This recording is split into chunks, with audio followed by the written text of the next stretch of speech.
ओम शांति दीदी। ओम शांति बहन। क्या मैं थोड़ी देर आपसे बात कर सकती हूँ? आओ, ज़रूर आओ। आराम से बैठो, क्या बात है? दीदी, मैं कुछ समय से शारीरिक रोग से जूझ रही हूँ।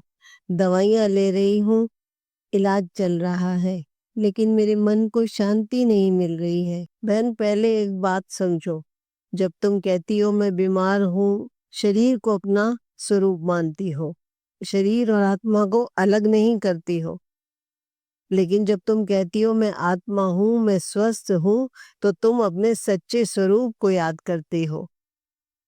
मैंने सुना है कि आप लोग मैं आत्मा हूँ, मैं स्वस्थ हूँ जैसे शब्द बोलते हैं, पर दीदी सच कहूँ, जब दर्द होता है तो ये बोलना झूठ जैसा लगता है। बहन देखो, शरीर का इलाज डॉक्टर करता है, पर आत्मा को शक्ति सिर्फ शिव बाबा देते हैं, क्योंकि शिव बाबा तुम जानती हो आत्मा के पिता है। जब तुम योग में बैठकर या चलते फिरते बाबा को याद करते हुए संकल्प करती हो मैं आत्मा रोग मुक्त हूँ, बाबा मेरे साथी है, तो वो संकल्प झूठ नहीं होता, बल्कि आत्मा को ऊपर उठाने वाली ऊर्जावान स्मृति बनता है। क्या मैं ऐसा बोल सकती हूँ जब मैं अभी बीमार हूँ? हाँ, रोज, दिन में कई बार। सुबह उठते ही, भोजन बनाते समय, आराम करते हुए, दवाई लेते समय भी, हर बार बाबा को बीच में जोड़ देना। कोई भी काम बिना बाबा के नहीं करना, बाबा को सौंप कर करना, साथ लेकर करना। वो साथी है हमारे। जैसे कहो, शिव बाबा आप मेरे साथ हो, आप मेरे तन और मन का पूरा ख्याल रख रहे हो, आपकी शक्ति से मैं आत्मा अब पूर्ण स्वस्थ हो रही हूँ। हर अंग, हर सेल मेरे शरीर का मैं आपकी शांति और प्रेम से भर रहा है। तो क्या मुझे ये रोज बोलना चाहिए? दीदी, कितनी बार बोलना चाहिए? कम से कम दिन में 5 बार थोड़ा एकाग्रचित होकर, एकाग्र मन से बोलो, और हर बार बाबा को बीच में जरूर लाओ। सिर्फ शब्द नहीं, भावना से कहो। 2-3 मिनट भी पर्याप्त है, पर पूर्ण श्रद्धा से कहो। इन सबको लिख लो। धीरे धीरे करते हुए अभ्यास से तुम्हें याद हो जाएगा। पहले इसको लिख लो सारे को।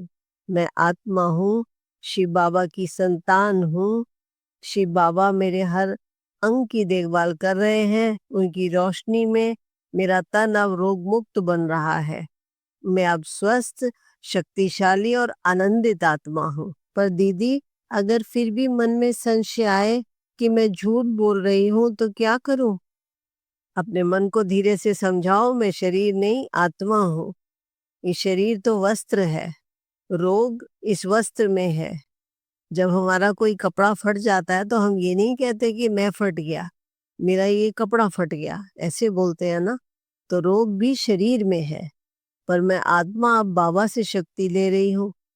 मैं इस शक्ति को शरीर में उतरने दे रही हूँ।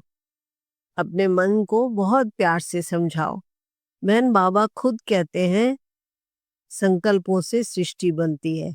हमारी सृष्टि हमारे संकल्पों से बनती है। हम जो भी सोचते हैं, तो जब संकल्प में बाबा का साथ होता है तो चमत्कारिक परिवर्तन होता है, क्योंकि वो परमपिता परमात्मा है।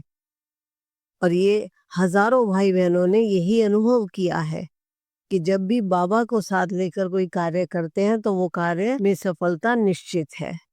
अच्छा दीदी, इस अभ्यास से सच में शरीर पर असर होगा?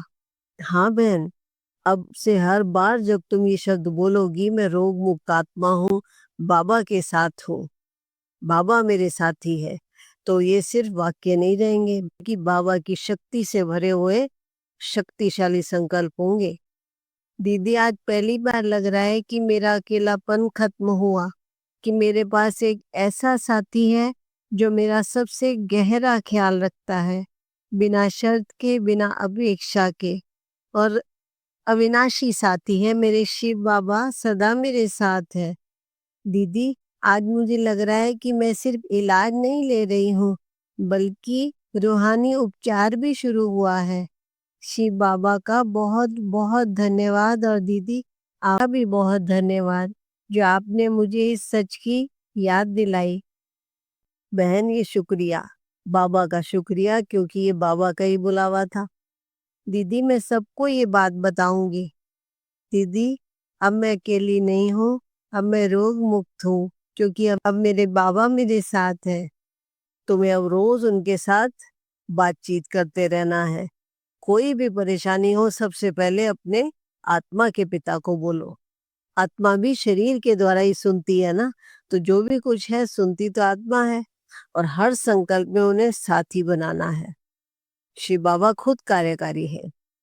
बाबा कहते हैं संकल्प बदलो स्थिति बदल जाएगी, साथी को पहचानो शक्ति स्वतः मिल जाएगी। ओम शांति बहन।